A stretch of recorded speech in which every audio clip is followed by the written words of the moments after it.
Hello friend, good morning all of you. तो बच्चों, हमने अभी तक क्रांति यानी प्रथम जो क्रांतिकारी चरण था, आप मेरे साथ भारतीय राष्ट्रीय आंदोलन यानी मॉडर्न हिस्ट्री पढ़ रहे हैं। मॉडर्न हिस्ट्री में पढ़ते पढ़ते अब तक हम जिस टॉपिक पर चर्चा चल रही थी हमारी, उसके बाद मैंने आपको एक ब्लॉग के माध्यम से समझाने की कोशिश करती है। हम उस ब्लॉग जो आपने मेरे पिछली वीडियो नहीं देखे तो मेरी रिक्वेस्ट है आप जाइए और पिछली वीडियो को बारी बारी से देखिए, तभी ये वीडियो समझ में आएगा, है ना। हम प्री प्लस मेंस प्लस यानी जो ऑब्जेक्टिव क्वेश्चन या छोटे एग्जाम, आपके बड़े एग्जाम, सभी एग्जाम को लेकर यानी आपका जो सिलेबस है एक बहुत ही महत्वपूर्ण तरीके से यानी एक अच्छे तरीके से सिलेबस को कवर करने की कोशिश कर रहे हैं। थोड़ा डिले हो सकता है लेकिन स्टॉप नहीं होगा। कि सोनू का आपसे वादा रहा, सोनू सिंह जब किसी से वादा करता है तो तोड़ता नहीं। आप इसे लिख लीजिए। मैंने कहा था कि मैं आपका सिलेबस पूरा करूंगा, तो एक वादे के मुताबिक मैं आपका सिलेबस जो रुका हुआ है, डिले हो सकता है लेकिन स्टॉप नहीं होगा। ये वादा रहा सोनू सिंह का। हमने कहा तुम सिलेबस पूरा करेंगे तो सिलेबस पूरा करेंगे। आज मैं जिस टॉपिक पर, जिस अध्याय पर आपके साथ आज बात करना चाह रहा हूं, वो क्रांतिकारी चरण का यानी द्वितीय क्रांतिकारी चरण होगा। भारतीय राष्ट्रीय आंदोलन जो 1885 से भारतीय राष्ट्रीय कांग्रेस की स्थापना से स्टार्ट हुआ और स्वतंत्रता तक आपके टॉपिक पर आपके साथ बात चल रहा हूं, उस पर हमारी चर्चा चल रही है। उस पर बड़ी चर्चाएं करते करते हम प्रथम क्रांतिकारी जो चरण था, प्रथम क्रांतिकारी चरण के अंतर्गत कौन कौन सी घटनाएं हुई, उन्होंने किस तरह अंतर्राष्ट्रीय स्तर पर अपने जो संस्था था उसका विकास किया, अंतर्राष्ट्रीय स्तर पर क्रांतिकारियों ने अलग अलग संस्थाएं फैलाई और किस तरह भारतीय लोगों के अंदर देशभक्ति की भावना जागृत की, है ना। एक इसका जीता जागता उदाहरण 1924 से लेकर 1931-32 तक देखा जा सकता है। आज उसी टॉपिक पर आपके साथ बात करने आया हूँ, है ना। जिस एरिया में भगत सिंह जिंदा थे, जिस एरिया में जगत चंद्रशेखर आजाद जिंदा थे, वो एरिया, वो समय, उस समय पर आपके साथ बात करना चाह रहा हूँ। ये कोई कहानी नहीं है ना, कोई कहानी, कोई नाटक नहीं, ये सत्य है और सत्य स्टोरी जो मैं आपको आज समझाऊंगा और समझाने की कोशिश करूंगा। उसे लेकर पेपर में सवाल जो बन सकते हैं या बने हुए हैं, आप उसका विश्लेषण करेंगे मेरे साथ। विश्लेषण मतलब एनालाइज कर लेंगे, प्रश्न आपसे नहीं बचेगा, उसके चांस जीरो हो जाएंगे। जो मैं कहानी सुनाऊंगा आज आपको, नोट जिस तरह मैं नोट्स बनाऊंगा उसी तरह हुआ नोट्स बनाएंगे, है ना। हिस्ट्री का वीडियो जारी रहेगा, है ना। मैंने कहा डिनाई हो सकता है लेकिन लेट हो सकता है, लेकिन कभी भी मेरी जो क्लास होगी वो स्टॉप नहीं होगी, वादे के मुताबिक होगा। जो होगा वादे के मुताबिक होगा। वादा कर दिया तो कर दिया, एक बार बोल दिया तो बोल दिया, ठीक है। तो आप कॉपी मैंने बनाइए, द्वितीय क्रांतिकारी चरण हैडी बनाई, क्रांतिकारी चरण का, क्रांतिकारी आंदोलन का द्वितीय चरण, क्रांतिकारी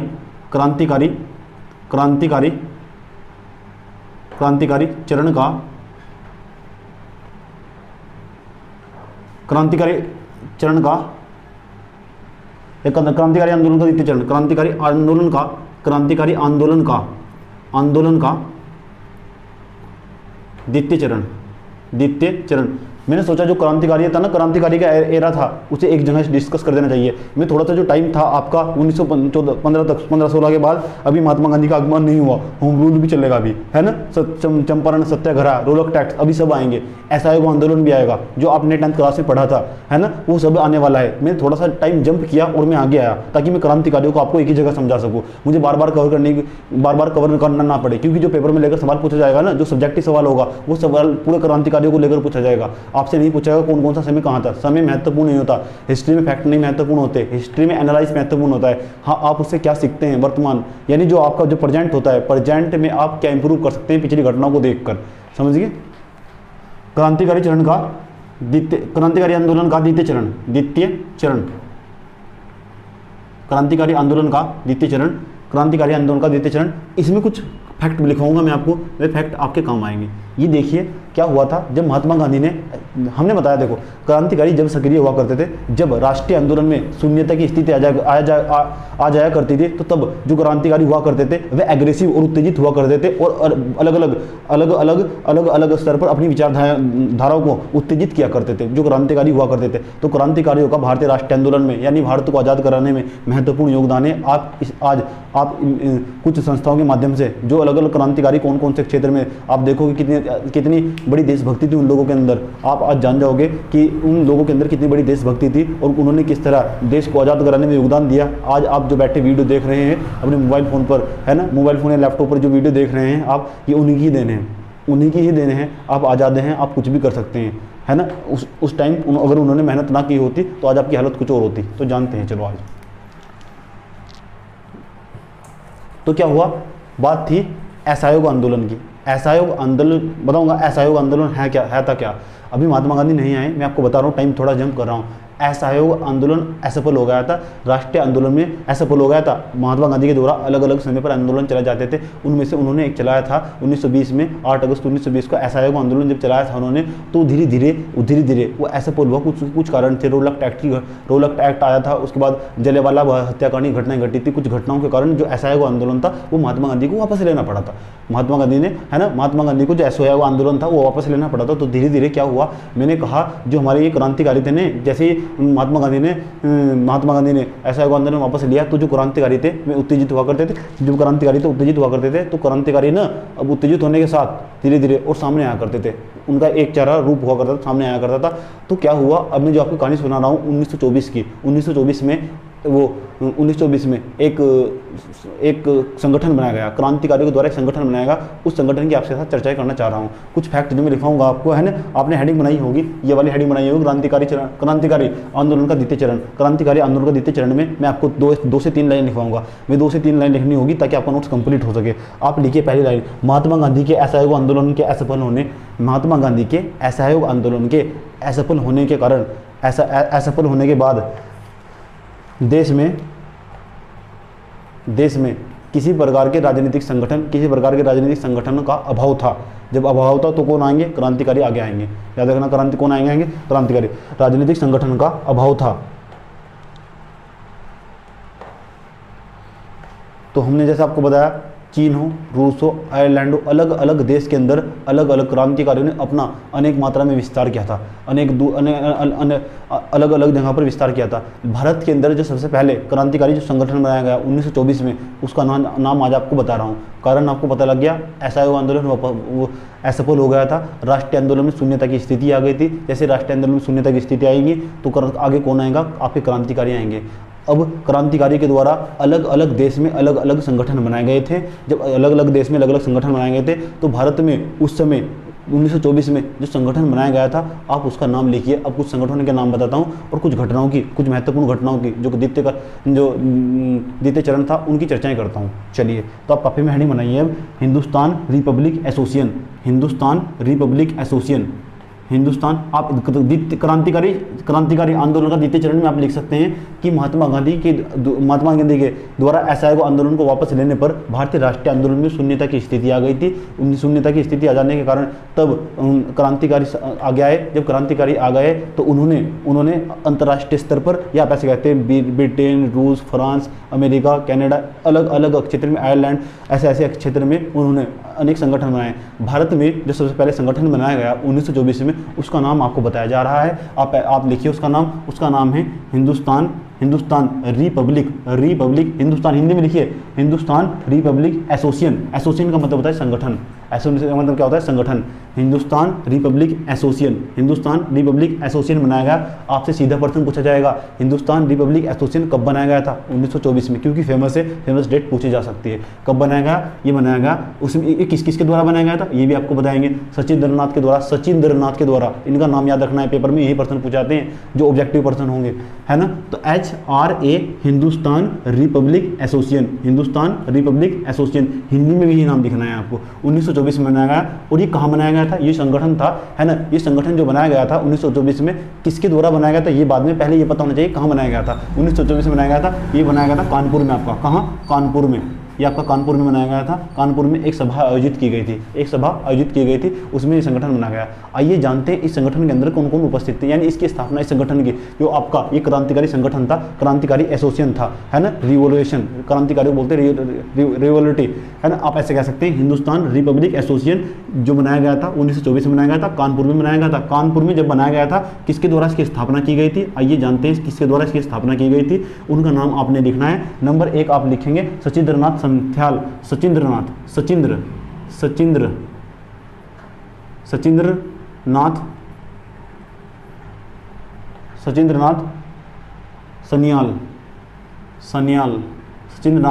सन्याल, इसका नाम लिखना है आपको। एक और दूसरा नाम लिखना है आपको, योगेंद्र चटर्जी,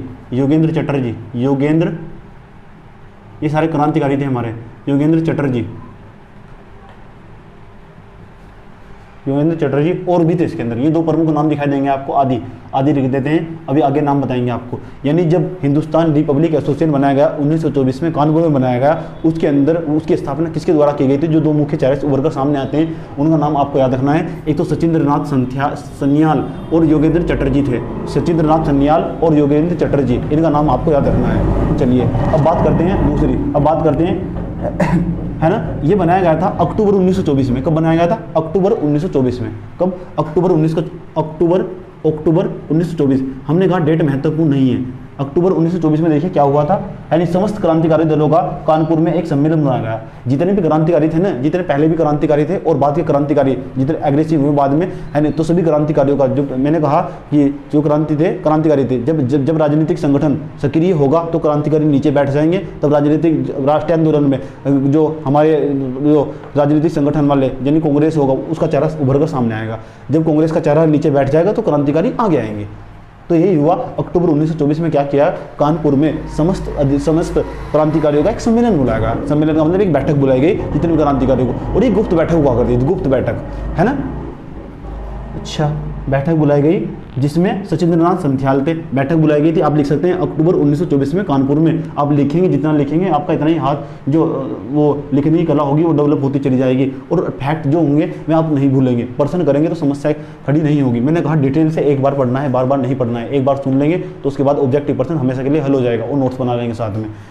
अक्टूबर 1924 में सचिंद्रनाथ सन्याल और योगेंद्र चटर्जी के द्वारा ये सम्मेलन बुलाया गया। अच्छा, तो और नाम बताओ सर। इसमें एक और उपस्थित थे, एक जो फेमस नाम है, उनका नाम है राम प्रसाद बिस्मिल। हालांकि इन्हें बाद में जाकर फांसी दी गई, ये बताऊंगा मैं आपको। राम प्रसाद बिस्मिल, नाम बोर्ड पर लिख दे रहा हूँ, गलत नहीं लिखना है। राम प्रसाद बिस्मिल। तो राम प्रसाद बिस्मिल का नाम आपने याद रखना है। जो राम प्रसाद बिस्मिल थे, इनका नाम आपको याद रखना है। चलिए, पुराने क्रांतिकारी नेता भी सामने हैं। ये पुराने क्रांतिकारी नेता कौन थे? पुराने आप लिख सकते हैं, पुराने क्रांतिकारी भी आए। पुराने क्रांति कहा तो जितने भी समस्त क्रांतिकारी थे, पुराने क्रांतिकारी भी आए। चलो, पुराने क्रांतिकारी तो आए। जब पुराने क्रांतिकारी आए, इसमें जो कुछ फेमस नाम है आपसे पूछा जा सकता है। जब HRA यानी हिंदुस्तान रिपब्लिक एसोसिएशन की स्थापना हुई थी, उसके अंदर कौन कौन उपस्थित था? उस सम्मेलन में, कानपुर में जो सम्मेलन बनाया गया था 1924 में अक्टूबर में, उस सम्मेलन के अंदर कौन कौन उपस्थित था और कौन कौन वो प्रेजेंट नहीं था, यानी अनुपस्थित था। तो ये आपको बताना है। तो नंबर 1 भगत सिंह ये उपस्थित थे, ये आए थे भगत सिंह। ये भी की स्थापना हुई, कोमल लगाइए। भगत सिंह के बाद शिव शर्मा।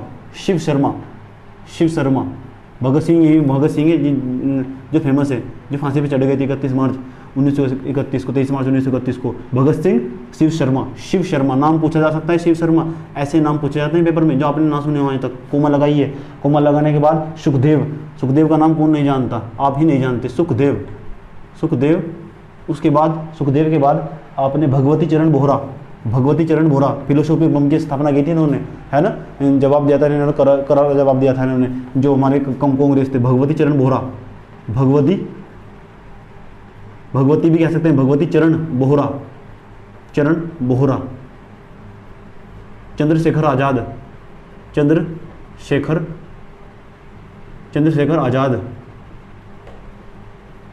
आजाद। तो ये कुछ क्रांतिकारी थे जब HRA हिंदुस्तान रिपब्लिक एसोसिएशन अक्टूबर 1924 कानपुर में इसकी स्थापना की गई। तब ये बंदे, ये खास पर्सनैलिटी, आपने पर्सनैलिटी कही है, इन पर्सनैलिटी पेपर में डायरेक्ट इन्हें हाईलाइट कर सवाल पूछा गया। भगत सिंह को हाईलाइट करके यूपीएससी में सवाल पूछ लिया गया, है ना।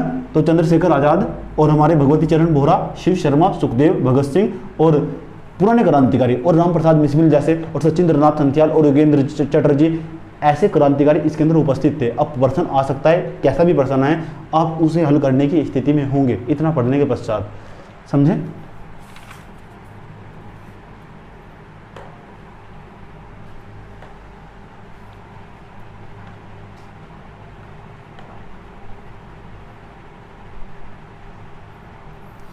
चलो, अक्टूबर 1924 में HRA हिंदुस्तान रिपब्लिक एसोसिएशन बनाया गया।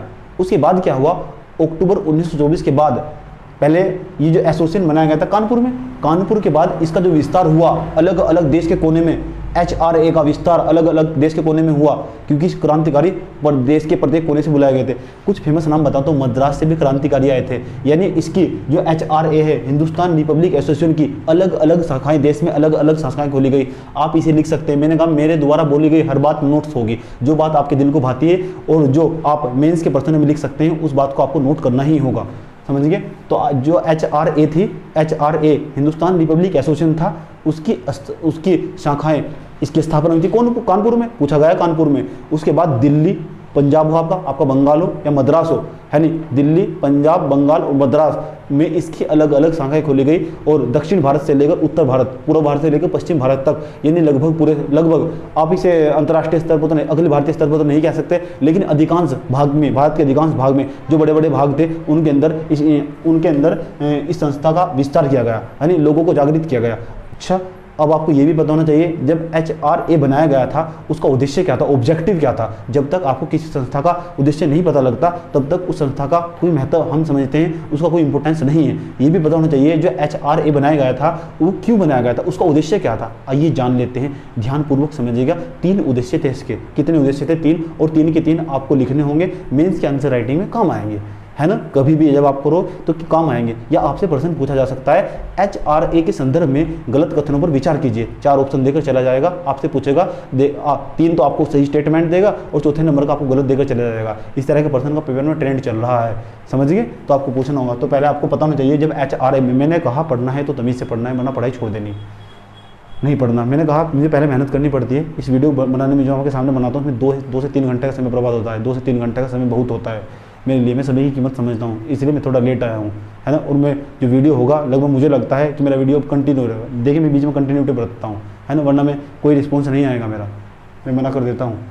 मुझे पढ़ना पड़ता है, उसके बाद समझाना पड़ता है।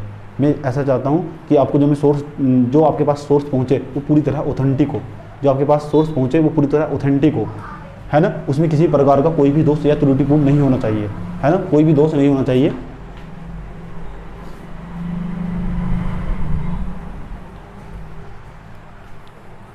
चलिए,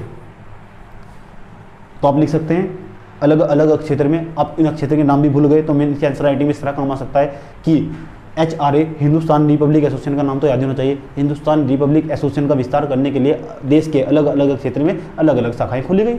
आप नाम भी मत याद रखिए, किसने कहा। इसलिए मेंस के पेपर की यही खूबसूरती होती है, जब आप एक बार लिखना सीख जाते हैं तब आपका पैन नहीं रुकता है, समझिए। मैं आपको कुछ पर्सनों की प्रैक्टिस कराऊंगा, खास पर्सनों की। मैं आपको बताऊंगा पर्सन लिखे कैसे जाते हैं, आप इसकी बार बार प्रैक्टिस करिएगा। चलिए, इसे मैं रफ कर दे रहा हूँ और आगे बताता हूँ क्या करना होगा। चलिए, कानपुर के बाद, अच्छा सर आप ये बताइए जो HRA बनाया गया था आपका, HRA हिंदुस्तान रिपब्लिक एसोसिएशन बनाया गया था, HRA बनाया गया था, सर आपने इसके उद्देश्य नहीं बताए। आइए, इसके उद्देश्य लिखने बहुत जरूरी है, आपको बताना चाहिए। जब उस टाइम संगठन बनाया गया था जिसमें भगत सिंह, चंद्रशेखर, शिव शर्मा और राम प्रसाद मिश्र, सत्येंद्र नाथ, योगेंद्र जी, ऐसे ऐसे महान कलाकार, हाँ आप इन्हें कलाकारी ही कही है ना, आप इन्हें कलाकारी ही कही है। इतना जज्बा कहाँ मिलने वाला है आज की दुनिया में, है ना। तो ऐसे क्रांतिकारी थे हमारे, तो आपको पता होना चाहिए कि जो क्रांतिकारी थे इन्होंने जो HRA की स्थापना की थी वो किस उद्देश्य के लिए की थी। 3 उद्देश्यों के लिए की थी। तीनों के तीनों उद्देश्य आपको पता होना चाहिए। नंबर 1 उद्देश्य लिखिए, या आप इसे ऐसे कह सकते हैं HRA के 3 आदर्श। हेडिंग बनाइए, HRA के 3 आदर्श। हेडिंग में नाम नहीं है, आप लिख लीजिए HRA के 3 आदर्श। नंबर एक जो आपको देख सुन लो पहले, फिर लिखना। जो भारतीय आपका गांधीवादी चरण चल रहा था, गांधीवादी चरण क्रांतिकारियों का और गांधी का विचार दोनों का अलग अलग हुआ करता था। जो गांधी जी थे, 2 अल्टीमेट गोल एक ही था, क्रांतिकारी हो चाहे आपके गांधी जी हो, है ना, गांधी जी हो या भारतीय राष्ट्रीय कांग्रेस हो, दोनों का अल्टीमेट गोल एक ही था, क्या, भारत को आज़ाद कराना। जो क्रांतिकारी थे वे चटमंगनी पर विवाह करना चाहते थे, लेकिन जो महात्मा गांधी थे ना, वे अहिंसात्मक रूप से संवैधानिक तरीके से, हिंसात्मक रूप से और या संवैधानिक तरीके से अपनी बात मनवाना चाहते थे अंग्रेजों से। लेकिन जो क्रांतिकारी थे, है ना, वे समझ चुके थे अंग्रेजों की चाल, ये अंग्रेज हमें इतनी जल्दी छोड़ने वाले हैं नहीं, है ना। तो हमें क्या करना होगा, तो जो क्रांतिकारी थे तो फिर क्या करना होगा, तो महात्मा गांधी को जो आवाज़ होगी उसे तो दबाना ही होगा, यानी अहिंसात्मक रूप का विरोध करना होगा। पहला इनका उद्देश्य था अहिंसात्मक रूपों का विरोध करना। इसमें लिखा हुआ ऐसा एस के पांडे सर लिखते हैं, है ना, दिल्ली में रहते हैं, हरिजनगर के अंदर रहते हैं, आज ही पढ़ाते, 13 सालों के पढ़ाते, जो जी बुक में मैं पढ़ा रहा हूँ। चलिए, आप लिख सकते हैं नंबर 1 उद्देश्य, भारतीय जनता में गांधी जी की अहिंसावाद की नीतियों की निरर्थता के प्रति जागृति उत्पन्न करना, है ना, कि गांधी जी ने ना जो भारतीय थे, भारतीय जनता के अंदर अहिंसात्मक रूप की जागृति उत्पन्न करती थी कि चीज़ें होंगी ना अहिंसात्मक रूप से आप मनवा सकते हैं और अंग्रेजों को बाहर निकालना हो, आप बैठे रहो, कागज पर लिख कर दो, है नहीं, अपने आप चले जाएंगे अंग्रेज, ऐसा मानते थे गांधी जी। हालांकि वह बाद में ऐसा ही, लेकिन उनका सोचना कहीं से मिलता। आप ऐसे भी कह सकते हैं एक सिस्टमेटिकल तरीके से चल रहा था, सब रणनीति थी, सबका भारतीय राष्ट्रीय भारत को आज़ाद करने में सबका योगदान है, थोड़ा थोड़ा सबका योगदान है ना। उसके बाद सुनते रहो, ध्यान लगा सुनते रहो। उसके बाद तो ये क्या करते थे, क्रांतिकारी था, लोगों के अहिंसात्मक से हटाकर हिंसात्मक बनाना, यानी जागृति उत्पन्न करना, देशभक्ति की भावना प्रबल करना लोगों के अंदर, ऐसा कह सकते हैं। पहला गोल था, पहला उद्देश्य था क्रांतिकारियों का। दूसरी बात क्रांतिकारियों के संगठन का, जब आप संगठन का नाम लेते क्रांतिकारियों का नाम लेंगे, क्योंकि क्रांतिकारी कोई तो संगठन था। दूसरे नंबर पर जो उनका उद्देश्य आपको दिखाई देगा, पहले मैं आपको किताबी लैंग्वेज में पढ़ कर सुनाता हूँ, है ना, फिर उसमें आपको अपनी लैंग्वेज में समझाता हूँ क्या दूसरा उद्देश्य क्या था। हालांकि मैंने पहले बताया आपको, देखो, पूर्ण स्वतंत्रता प्राप्ति के लिए प्रत्यक्ष कार्यवाही तथा क्रांति की आवश्यकता का प्रदर्शन करना, ये तो बताया मैंने आपको, डायरेक्ट है नहीं, प्रत्यक्ष रूप से डायरेक्ट स्वतंत्रता की मांग करना। ये नहीं कि हमें राजनीतिक भागीदारी दो पहले, फिर हमें सीटों का बंटवारा करो, हमें अलग अलग क्षेत्र दे दो, अंग्रेज तुम इधर रह लो, हम इधर चले जाते हैं, ऐसा नहीं। ऐसा काम करते थे गांधी जी और भारतीय राष्ट्रीय कांग्रेस। क्रांतिकारियों का एक ही कहना था, हमारा देश, हम कुछ करो, कुछ करें, किसी तरह रहें, तुम भागो यहाँ से। उनका यही मानना था, किसका, क्रांतिकारियों का। चटमंगनी पट बिहा करते थे। कौन क्रांतिकारी हुआ करते थे, ऐसे क्रांतिकारी हुआ करते थे। ये लिख सकते हैं। दूसरा जो आपका उद्देश्य होगा उसमें उसके अंदर लिखना होगा, प्रत्यक्ष रूप से क्रांतिकारी प्रत्यक्ष रूप से स्वतंत्रता चाहते थे और वे जनता को क्रांति करने के लिए क्रांति करने के लिए उत्तेजित किया करते थे, ऐसे लिख सकते हैं। नंबर 3 सर, तीसरा उद्देश्य HRA के, आप मेरे साथ उद्देश्य पढ़ रहे हैं, मैं आपको उद्देश्य पढ़ा रहा हूँ। HRA क्या है? HRA हिंदुस्तान रिपब्लिक एसोसिएशन है, हिंदुस्तान रिपब्लिक एसोसिएशन है। अच्छा, ये बड़ा इंपॉर्टेंट चीज़ है। देखो, जब अंग्रेज था ना, अंग्रेज थे, तो वे कौन सा ढांचा ले गए थे यहाँ? जो अंग्रेज थे, अंग्रेज यहाँ कौन सा ढांचा ले गए थे? साम्राज्यवादी ढांचा। यहाँ साम्राज्यवादी था, तो ये साम्राज्यवाद। तो क्रांतिकारियों ने क्या किया, है ना, देखो कितना दिमाग चला करते क्रांतिकारी के अंदर पढ़े लिखे लोग भी हुआ करते थे। इन्होंने क्या किया कि साम्राज्यवाद को हटाओ और समाजवाद को लेकर आओ। अच्छा, अब आपको ये बताना चाहिए साम्राज्यवाद और समाजवाद हो क्या? समाजवाद को लेकर आओ, समाजवाद। आप ऐसे भी कह सकते हैं, द्वितीय चरण के अंतर्गत जो क्रांतिकारी हुआ करते थे ना, उनका जो झुकाव था वो समाजवाद की तरफ था। अच्छा, ये सोशलिज्म क्या होता है? समाजवाद समझाओ सर। आपने नहीं समझा, समाजवाद किसे कहते हैं? आइए सर, है ना, एक मिनट के लिए देखिए, सर समझाएंगे कि समाजवाद क्या होगा। समाजवाद भी बताते हैं। बच्चे देखो, जब किसी देश के संसाधनों पर नियंत्रण उस देश के किसानों का हो, उस देश के मजदूरों का हो, तो जो ऐसी विचारधारा होगी, है ना, ऐसी विचारधारा होगी, किसी देश के संसाधनों पर नियंत्रण उस देश के किसानों का होगा, मजदूरों का होगा, यानी उस देश के अंदर रहने वाले लोगों का होगा, सरकार का कोई नियंत्रण ना होगा, तो ऐसी विचारधारा को आप समाजवादी विचारधारा कहते हैं, इसे बोलते हैं समाजवाद। और जब ऐसा होगा, है नहीं, जब कोई संगठन ऐसा काम कर रहा होगा तो जनता उसके साथ जुड़ने वाली, और जनता के साथ जुड़ी थी। HRA के साथ बहुत अधिक मात्रा में जनसंख्या जुड़ती चली गई थी। अगर आतंकवादी होते तो कौन जुड़ता, है ना, ये कशाब नहीं आते, ये हिजबुल निजामुद्दीन वाले आतंकवादी नहीं आते, हिजबुल वाले आतंकी नहीं आते, कि वो क्या करता था, पुलिस को फ़ोन करता था, आतंकवादी को भारतीयों को मारता था, भारतीय सेना के सैनिकों को मारता था, और फ़ोन करके और फ़ोन पर हंसता था, और वीडियो बनाकर फेसबुक पर, ये सोशल मीडिया पर अपलोड किया करता था। कसाब नहीं आते, ये डायरेक्ट करते थे कि मर्डर हमने किया, तुम जो करना कर लो, पर्चे चिपकाया करते थे दीवार पर, ऐसे थे, है नहीं, गोली मारा करते थे। जिस कहते थे ट्रेन लूटी, हमने लूटी ट्रेन, जाओ तुम करना। 8 डब्बों वाली ट्रेन को ऐसे लूटता था। काकोरी कांड कितना प्रसिद्ध था, बताऊंगा अभी, समझ गए। तो जो इनकी जो विचारधारा थी ना, वो कौन सी? साम्राज्यवाद हटकर कहाँ थी? समाजवादी की ओर।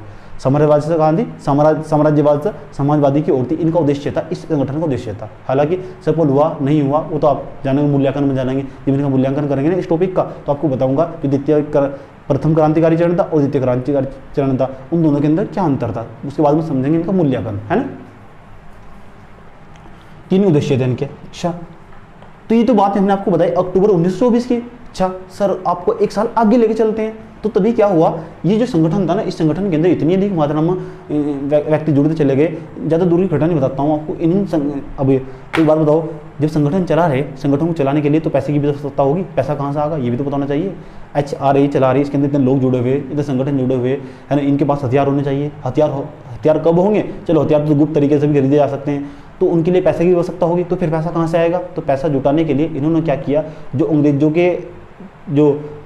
अंग्रेजों की संस्था हुआ करती थी, ठिकाने हुआ करते थे। पहले क्या करते थे, फर्स्ट जो आपका क्रांतिकारी चरण था, प्रथम जो क्रांतिकारी चरण के जो प्रणेता थे, वे क्या किया करते थे, व्यक्ति को शूट किया करते थे। इसके अंदर संस्था को शूट किया गया है ना। सोचा कि जो व्यक्ति ना संस्था का भाग है, उसने क्या किया, सीधा जो पूरी संस्था हुआ करती थी अंग्रेजों की पूरी कंपनी, उसे उड़ा दिया, पूरी उड़ा दिया करते थे। अब ये तो घटना जिक्र में है नहीं, यानी जो गुप्त डॉक्यूमेंट है ना, मैं पढ़े हुए मेरे द्वारा, वहाँ से जानकारी इकट्ठा करके लेकर आता हूँ आपके लिए, और बहुत आराम से प्यार के साथ समझाने की कोशिश करता हूँ। मैं ऐसा मानकर चलता हूँ आपको कुछ नहीं आता, जीरो है ना, इसलिए बहुत आराम से समझाता हूँ और अच्छे तरीके से डिटेल से स्टडी कराता हूँ, है ना।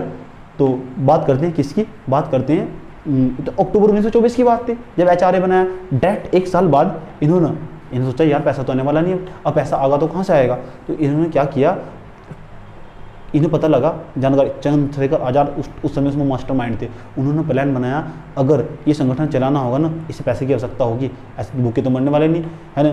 तो भगत सिंह हो, चंद्रशेखर आज़ाद तो चंद्रशेखर और आज़ाद साहब बोलते थे उन्हें, आज़ाद साहब बहुत हट्टे कट्टे थे व्यक्ति हैं। आप अगर समय मिला तो आपको भगत सिंह की पिक्चर देखना हो तो ध्यान लगा सुनो। तो पैसा चाहिए, तो पैसा जाने के लिए इन्होंने क्या किया, जो अंग्रेजों के द्वारा जो धन पहुंचाया जाता ना एक स्थान से दूसरे स्थान पर, तो ट्रेनों में भर कर पहुंचाया जाता था, तो पूरी की पूरी ट्रेन लूट लिया करते थे। तो क्या हुआ, एक जगह थी रास्ते में पड़ती है काकोरी, उसे बोलते काकोरी। लखनऊ से रास्ते में एक गांव पड़ता है, लखनऊ से सहारनपुर जाते हुए ट्रेन जाते हुए इन्होंने क्या किया, लखनऊ से सहारनपुर एक ट्रेन जा रही थी, जैसे लखनऊ से सहारनपुर कोई ट्रेन जा रही थी, उसमें क्या किया, इन सभी ने मिलकर, राम प्रसाद बिस्मिल हो, हालांकि इस कांड के लिए इन्हें बाद में जाकर फांसी भी दी गई है ना। बहुत सारे ऐसे थे 49-50 अधिकारी, 50 100 150 अधिकारी थे। इन्होंने क्या किया, 50-100 अधिकारी नहीं क्रांतिकारी थे। उन्होंने क्या किया, उस जो ट्रेन लखनऊ से सहारनपुर चली आ रही थी, उस ट्रेन को काकोरी स्थान पर लूट लिया। तो इस कांड को जिस नाम से जानता है उसे बोलते काकोरी कांड के नाम से जानते हैं इस घटना को, काकोरी कांड। तो आप काफ़ी में हेडिंग बनानी होगी आपको, काकोरी कांड है नहीं, तो आपको हेडिंग बनानी होगी काकोरी कांड। काकोरी कांड कब हुआ था, 1925 में हुआ। अच्छा चलो सर बताएंगे आपको, 9 अगस्त 1925 को काकोरी कांड हुआ। हालांकि डेट इतनी महत्वपूर्ण नहीं है, पता होना चाहिए आपको, है ना। मैं क्रम के अनुसार पढ़ा रहा हूँ आपको, काफ़ी में सब बच्चे हेडिंग बनाएंगे। HRO तो बन गई, हिंदुस्तान रिपब्लिक एसोसिएशन, पैसा भी चाहिए सर, तो पैसा कहाँ से आएगा। अब देखो क्या क्या कांड करने वाले हैं, काकोरी कांड, हेडिंग बनाओ काकोरी कांड। और ये आया आपका 9 अगस्त, डेट इतनी महत्वपूर्ण नहीं है, नोट्स में मेंशन कर दो, 1925। ये मैं आपको बता रहा हूँ कौन कौन सी घटनाएं पहले हुई, कौन कौन सी बाद में हुई। पेपर में ट्रेंड हो किस तरह का, कौन सी घटनाएं पहले हुई, कौन सी बाद में हुई, इनका क्रम पूछ लेगा। तो सन, अगर आपको सन पता हो थोड़ा तो लगाने के लिए थोड़ी सुविधा हो जाए, है ना। काकोरी कांड, अच्छा चलो क्या हुआ था काकोरी कांड के अंदर 9 अगस्त 1925 को। तो इन्होंने क्या किया, एक ट्रेन थी, क्या थी, ट्रेन थी, वो लखनऊ से कहाँ जा रही थी, लखनऊ से कहाँ जा रही थी, वो जा रही थी लखनऊ से सहारनपुर। कहाँ जा रही थी, सहारनपुर। और सहारनपुर जा रही थी, जैसे वो सहारनपुर ट्रेन जा रही थी। हालांकि मेरे पास कुछ इमेज और फोटो भी है उस वक्त की, इमेज और फोटो मेरे पास मौजूद है उस वक्त के, छोटे छोटे में लैपटॉप पर पड़े हुए। अगर मेरे पास स्लाइड होती तो अच्छी तरीके से दिखा पाता आपको, है ना, कौन सी ट्रेन लूटी गई थी और क्या उनकी हालत थी, है किस किस व्यक्ति को फांसी दी गई, उसका चेहरा। मैंने पढ़ाने का जो टीचिंग स्टाइल है वो चोरी अलग ही है ना। चित्रों के माध्यम से ज़्यादा समझ में आता है, लेकिन मैं जब समझाता हूँ ना, कहा जाता है जब भी कोई इंसान समझाता है तो जो समझाता है जिस तरह बताते हैं वो कहानी बताते हैं कहानी के तौर पर, तो उसका जैसा समझाते हैं तो उसका जो प्रतिबिंब वो दृढ़ पटल बन कर चलाता है।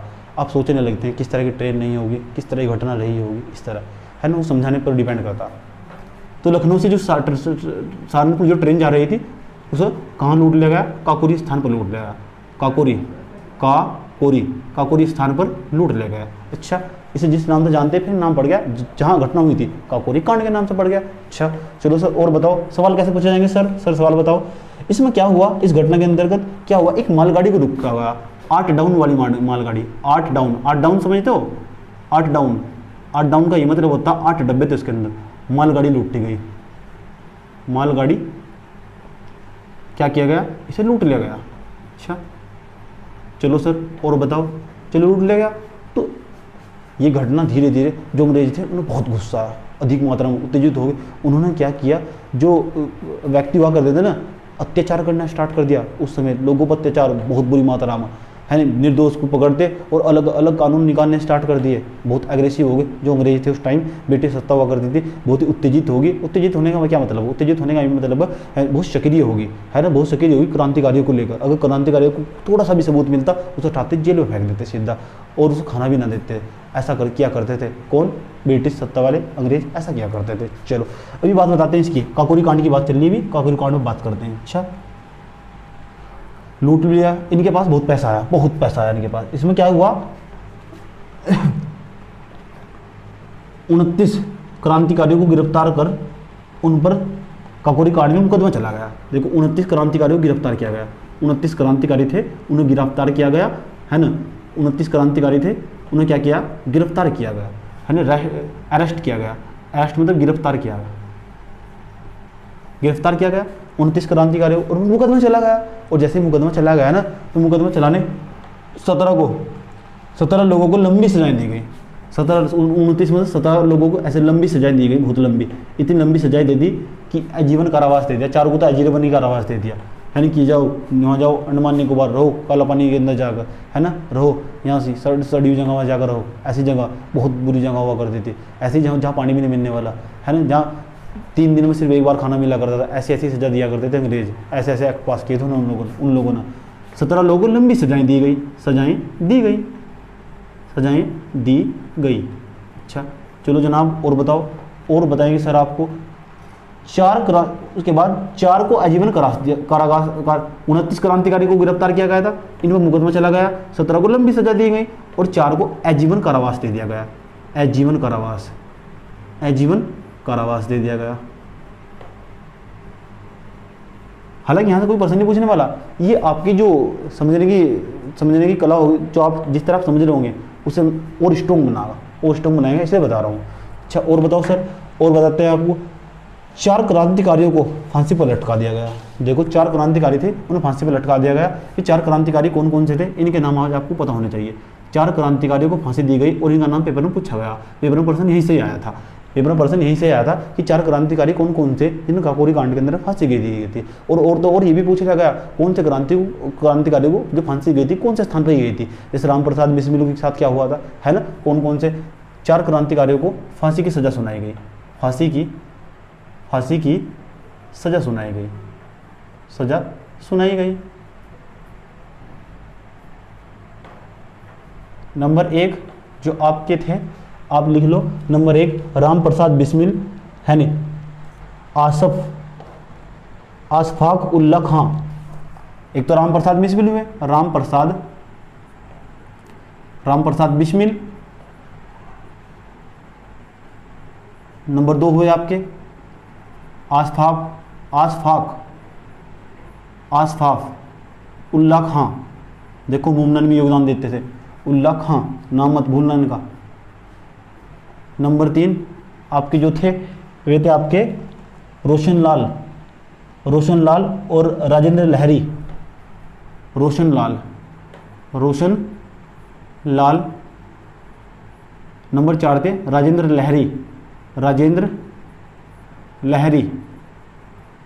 अच्छा चलो मैं यहाँ से रब कर दे रहा हूँ। 29 क्रांतिकारियों को गिरफ्तार किया गया था, है ना, क्यों, काकोरी कांड में गिरफ्तार किया गया था। अच्छा और 4 को आजीवन कारावास दे दिया गया। और जब 4 को आजीवन कारावास दे दिया, 4 बंदे ऐसे हुआ करते थे इन्हें फांसी की सजा सुनाई गई। वे 4 बंदे कौन कौन से थे, अब बंदे गिनने मत बैठना, है ना, गिनने मत बैठना। उन 4 बंदों का नाम जरूर याद रखना और उन्हें किस स्थान में फांसी दी गई उनका ये भी नाम याद रखना, क्योंकि पीसीएस बहुत कमीनी चीज़ है, वह कहीं से भी सवाल पूछ सकता है। राम प्रसाद बिस्मिल, लेकिन हम भी उसके पापा कहाँ से पूछेगा। मैं आपको इतने फैक्ट बता दूंगा, आप वीडियो को दोबारा देखना, है ना। मैंने कहा पढ़ना महत्वपूर्ण है, जो मैं क्लास के साथ पढ़ाता हूँ ना, पिछली क्लासों को रिवीजन करना बहुत महत्वपूर्ण होगा। आप जहाँ से भी पढ़ने बैठोगे तो मेरा वीडियो वहीं से समझ में आएगा। राम प्रसाद बिस्मिल, अच्छा चलो सर राम प्रसाद बिस्मिल के बारे में बताओ, कहाँ दी गई फांसी ने। राम प्रसाद बिस्मिल को फांसी दी गई गोरखपुर में। कहाँ, गोरखपुर। जानते हैं गोरखपुर, यूपी में पड़ता है ना। यूपी के जो मुख्यमंत्री है ना योगी आदित्यनाथ, वे यहीं से बिलोंग करते हैं अभी, है ना, यहीं से सांसद रहे हुए, यहीं से जीतते हुए, आइए जानते हैं, वही नहीं आने का पेपर में। फैजाबाद के अंदर देखिए, इसे जो हमारे आसफ उल्ला खां थे, फैजाबाद के अंदर फांसी दी गई ना, फैजाबाद। बताओ इनकी क्या गलती थी बेचारों की। फैजाबाद के अंदर फांसी दी गई।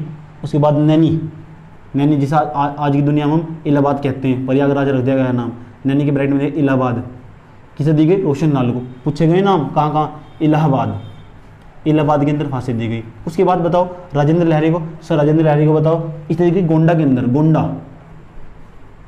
गोंडा में फांसी दी गई। ये कुछ पर्सनैलिटी थी जिन्हें अलग अलग स्थानों पर फांसी गई थी, फांसी दी गई, लेकिन हालांकि ऐसा होना नहीं चाहिए था।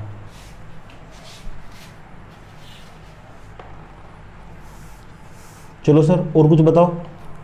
अब तो चलो, जब फांसी दी गई ना तो क्या हुआ, कहानी अब बदलने वाली थी, पहले चल रहा था आपका HRA, हिंदुस्तान रिपब्लिक एसोसिएशन, अब उसका नाम बदल कर ना HRSA रख दिया, HSRA रख दिया गया, HSRA रख दिया गया। तो अब आप कापी में हेडिंग बनाएंगे HSRA है नहीं, हिंदुस्तान सोशलिस्ट शब्द जोड़ दिया गया, Hindustan socialist Republic association, Hindustan socialist Republic association. ये भी एक संस्था थी, उसी संस्था, यानी जो आपका HRA था ना, HRA को ही मिला दिया गया HSRA में, उसका ही नाम HSRA कर दिया गया, Hindustan socialist Republic association, Hindustan socialist Republic association, बोलने से जल्दी याद हो जाएगा, हिंदुस्तान सोशलिस्ट रिपब्लिक एसोसिएशन। उसके बाद आप लिखेंगे इसमें, इसकी जो स्थापना की गई, इसके अभी जो हमने आपको घटना बताई वो कब की थी, 9 अगस्त 1925 की घटना थी काकोरी कांड वाली। अब ये जो घटना होगी, आपको कहानी को थोड़ा और आगे ले चलते हैं, है ना, 2-3 साल आप जंप करते हैं, है ना इसमें। उसके बाद 10 दिसंबर स्थापना हुई, इसकी स्थापना, HSRA की स्थापना हुई 10 दिसंबर 1928 को। अच्छा सर, साइमन कमीशन तो आपने पढ़ाया नहीं जी? नहीं, हम केवल क्रांतिकारियों की बात कर रहे हैं। इतिहास कभी भी उसका कोई क्रम नहीं है, इतिहास का कोई क्रम नहीं है और ना ही होगा। एक ही समय में एक ही स्थान पर, अगर मैं यहाँ पढ़ा रहा हूँ तो दिल्ली में कोई लड़ाई दंगे कर रहा होगा, तो इतिहास का कोई क्रम नहीं होता है ना, वो तो बस समझने के लिए आपको आपके धन की सुविधा के लिए बनाया गया है। आप अलग अलग टीचर से जब इतिहास पढ़ेंगे, वो कोई जो उसका पढ़ाने का तरीका अलग होगा, कोई क्रांतिकारियों के और साइमन कमीशन को एक साथ पढ़ाएगा, है ना।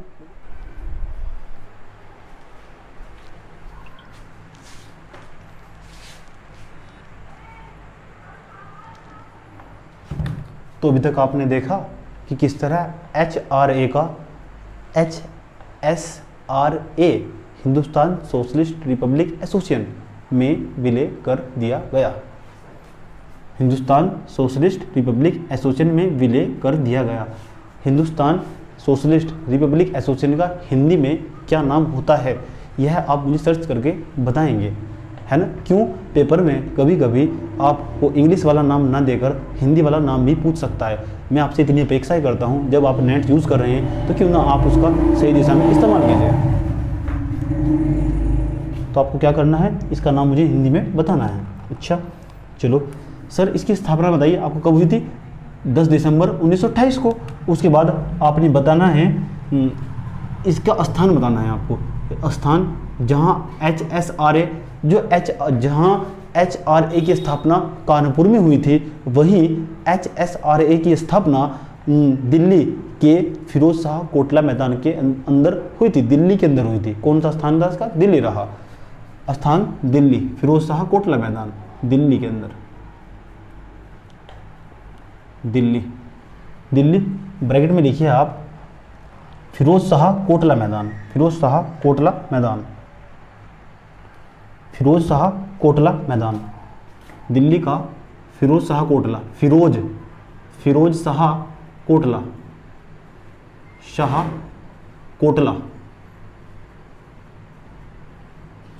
फिरोज शाह कोटला। संस्थापक थे इसके, संस्थापक थे, है ना। इनकी ये एक अच्छी पर्सनैलिटी थी, इनका नाम पूछना होगा, इनका नाम आपको याद करना होगा, एक अच्छी खास पर्सनैलिटी का नाम। दिल्ली के जो इसके HSRA के जो संस्थापक थे, उनका नाम था आपका चंद्रशेखर आज़ाद। चंद्रशेखर आज़ाद ऐसे व्यक्ति थे जो कभी अंग्रेजों की पकड़ में नहीं आए, है ना। उन्होंने खुद आत्महत्या करी, गोली मार, लास्ट गोली बच रही थी, खुद गोली मार ली, लेकिन कभी भी अंग्रेज की जब्त में नहीं आए, ऐसे व्यक्ति थे, समझ गए। चंद्रशेखर आज़ाद, चंद्रशेखर आज़ाद, पूरा नाम लिखिएगा आप, चंद्रशेखर आज़ाद। चलिए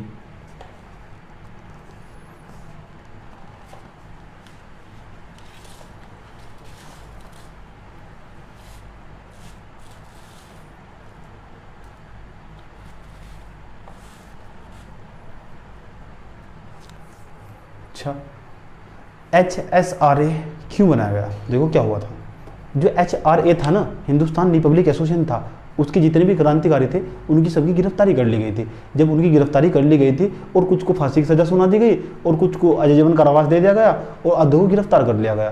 तो फिर जो चंद्रशेखर आज़ाद थे वे गिरफ्तार नहीं हुए, वे उनकी पकड़ में नहीं आए। जब पकड़ में नहीं आए तो क्या हुआ, चंद्रशेखर आज़ाद ने गुप्त चोरी चोरी छिपके, है ना, चोरी चोरी छिप के क्या किया, एक संगठन की स्थापना की, हिंदुस्तान सोशलिस्ट रिपब्लिक एसोसिएशन, है ना। जो बचे हुए क्रांतिकारी थे उन्हें मिला। अब इनमें एक अच्छा फेमस नाम मिलता यशपाल का, है ना। जब आप उसकी मूवी देखोगे भगत सिंह की, उसमें नाम दिखाई देगा आपको, तो ये चंद्रशेखर आज़ाद के साथ दिखा देंगे आपको। अच्छा, इन्होंने क्या किया, दिल्ली के फिरोज शाह कोटला मैदान के अंतर्गत, आज भी है ये स्थान, है ना, दिल्ली का फिरोज शाह कोटला मैदान के अंदर एक सम्मेलन बुलाया, गुप्त सम्मेलन बुलाया। किसका गुप्त सम्मेलन बुलाया, यानी लोगों का गुप्त सम्मेलन बुलाया। जैसे इन्होंने सम्मेलन बुलाया, गुप्त सम्मेलन बुलाया इन्होंने, है ना, तो क्या किया, ये सभी लोग इकट्ठा हुए। तो इन्होंने क्या किया कि चलो जो HRA था ना उसका नाम बदल दिया, और नाम बदल के ये कर दिया HSRA। क्यों, इसका कुछ उद्देश्य होगा, हाँ, इसका हिंदुस्तान सोशलिस्ट रिपब्लिक एसोसिएशन, इसका मतलब था, इसका उद्देश्य था एक भारतीय गणराज्य की स्थापना करना, समाजवादी गणराज्य की स्थापना, समाजवादी गणतंत्रात्मक राज्य की स्थापना करना। इसका उद्देश्य था समाजवादी गणराज्य की स्थापना करना, गणराज्य की स्थापना करना, इसका उद्देश्य था। जो संगठन बनाया था HSRA, जो संगठन बनाया गया था आपका, इसका उद्देश्य था समाजवादी गणराज्य की स्थापना करेगा। सीधे के सीधे वन लाइन प्रश्न पूछे जाएंगे। जब आप एक बार मेरे साथ पढ़ लेंगे और उसे समझने की कोशिश करेंगे, उसके बाद प्रश्न कभी गलत नहीं होंगे, ये मेरा आपसे वादा रहा।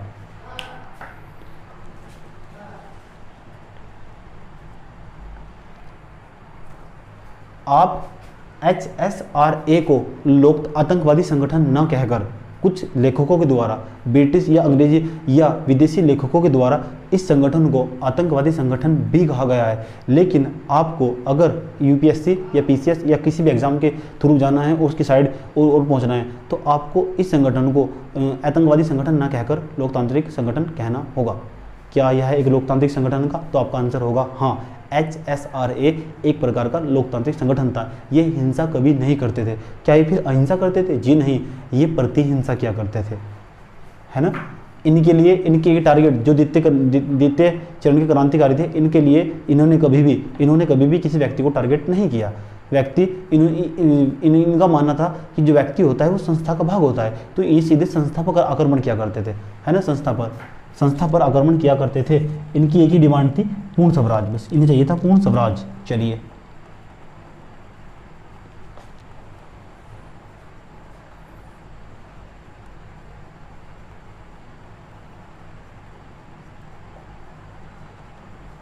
अच्छा, आपको बताता हूँ कि जो HSRA थे, HSRA Hindustan socialist Republic association, इसके अंतर्गत कौन कौन व्यक्ति सम्मिलित थे, उनका नाम लिखिए आप। उनका नाम लिखिए।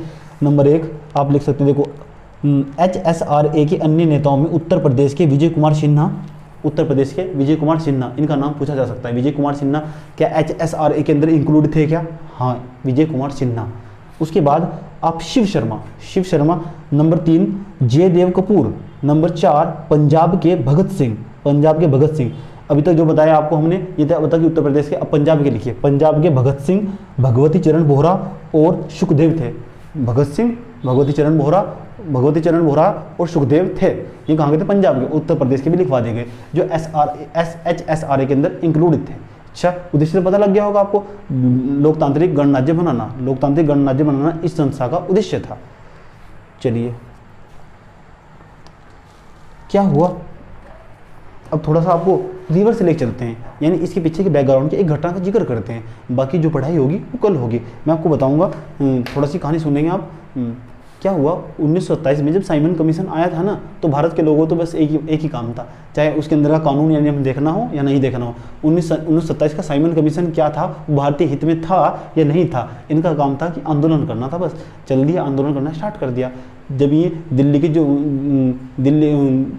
लाहौर के अंदर जाकर अधिवेशन कर रहे थे, आंदोलन करना स्टार्ट किया, तो जो उसमें लाला लाजपत राय थे, यानी जिन्हें पंजाब का सिंह शेर कहा जाता है ना, तो लाला लाजपत राय एक प्रकार के उग्रवादी नेता थे। जो उग्रवादी नेता थे उनके जो पुलिस अधिकारी ने पीट कर उनकी डंडा मार हत्या कर दी थी। 1927 के साइमन कमीशन गो बैक के नारे लगा रहे थे, है ना, पीट कर हत्या कर दी थी। तो तभी उन्होंने कहा था और उनकी मौत हो गई थी, है ना, उनकी मौत हो गई थी, वे वीरगति को प्राप्त हो गए थे, आप ऐसे कह सकते हैं। तो जो लाला लाजपत राय की जब उनकी मृत्यु कैसे हुई, तो उन्होंने कहा था कि ब्रिटिश साम्राज्य के द्वारा मेरे सिर पर मारी गई लाठी ब्रिटिश साम्राज्य के एक ताबूत की कील साबित होगी, ऐसा उन्होंने कहा था।